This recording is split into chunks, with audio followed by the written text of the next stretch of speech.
Hello, family. This is me reaching out to everyone who is a believer and who claims to be called of God. If God has given you a voice, fame, or influence, be careful of what you represent to everyone who looks up to you as a model. Be mindful of the God kind of life that you project. One thing I know that my generation lacks greatly is discernment. Sometimes we tend to follow anybody everywhere and at any time. We follow sometimes blindly and sheepishly. So if God has given you a voice and you identify to be a believer, know that your life has become a license to do either of two things, right or wrong. And it becomes worse when you have results that are undisputable. This gives us more reasons to follow you and everything you do and represent.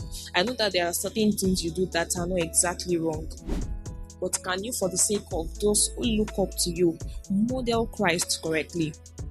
I know that you have the freedom to do whatever it is you want to do with any aspect of your life, but can you suffer eating meat, since it might cause your brother to fall? And to my dear friends, Paul tells us to follow him as he follows Christ, which means that when you notice any form of transgression, a deviation from the truth, you shouldn't keep following that path. But what happens when you do not even know the truth? Then you wouldn't know when there is a transgression or what it is. Know that your knowledge of the truth will determine the trajectory of your life. God's gifts are separate from the culture of a man, which is why a minister indecently dressed will minister and the power of God will still move. Now, that minister dressing indecently is a deviation which you shouldn't follow. Remember, Christ is the standard, not your favorite minister. Dancing to secular music is a deviation which you shouldn't follow. So my question to you is this: do you know the truth? Do you have a right value system?